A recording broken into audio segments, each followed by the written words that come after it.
I don't know if you've been noticing, we focus these days so much on domestic policy, we tend to ignore what's happening on the international front, and me too. I mean, I haven't done a whole lot. I should probably do more on what's happening in the Ukraine war. But I want to talk now in this segment about Saudi Arabia and China. Now, let's remember by way of background that Saudi Arabia has been a pretty good U.S. ally for about 50 years. This goes back to the pact that was made right around the time of World War II, the middle of the 20th century, between the United States and the Saudi royal family. Of course, at that time, it was motivated by having a stable supply of oil for the United States, but also military and strategic protection of Saudi Arabia and of the oil fields of the Middle East. So this was a good deal, I think, for both sides. And it's been a fairly persistent alliance. It was a little shaken at 9/11 because of so many of the hijackers having come from Saudi Arabia.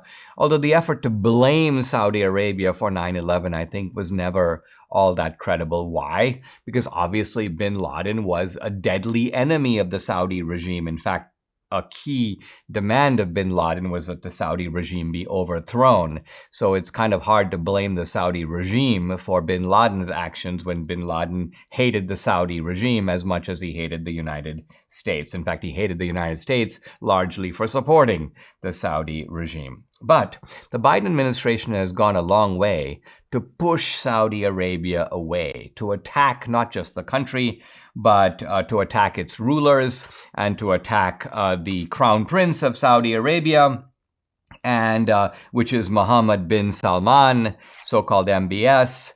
And guess what? The Saudis have decided to thumb their nose at the United States. They've basically been telling Biden to go take a hike. Biden was begging them to, release more oil before the midterms to help the Democrats politically.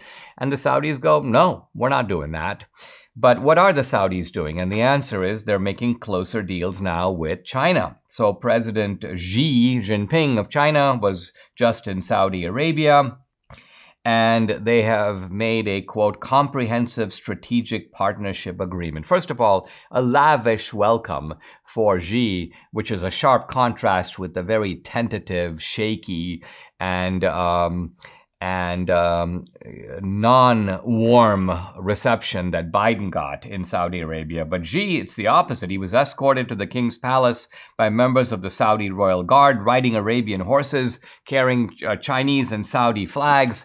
There were welcome banquets galore. Xi heralds a new era in Arab ties with China.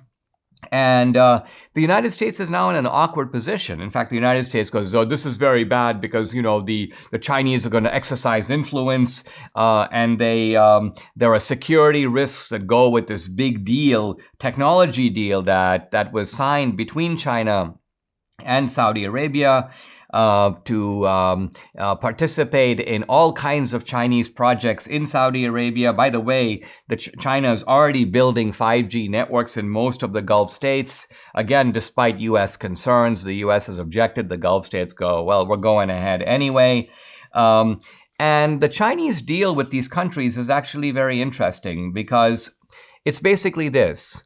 We're not going to try to interfere in the internal affairs of your country, and you don't interfere in the internal affairs of ours. And I think China has developed this very cunning scheme because it contrasts with the United States. Basically, China is saying, unlike the United States, where they're going to come and tell you to do this and do that, and they're going to be flying the rainbow flag, and they're going to push all kinds of perversion in your country. Listen, we are not going to interfere in the internal affairs of your country at all. And you agree not to enter. So our dealings, in other words, are going to be, in some senses, we're not going to try to meddle. We're just going to deal on a contractual, or let's call it a transactional basis.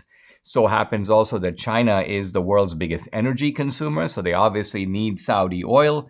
So this is very interesting. 34 deals that cover energy, they cover information technology, cloud services, transportation, construction, these are deals worth about $30 billion between China and Saudi Arabia. And the larger implication is that Saudi Arabia may be, well, I won't say it's exiting the Western bloc, but we're seeing the emergence of a rival bloc. China keeps talking about a multipolar world, but what they really mean is they want to build a sphere of influence outside and apart from and a rival to the sphere of influence of the United States. And guess what? The Biden regime seems to be doing their best to help China in this project.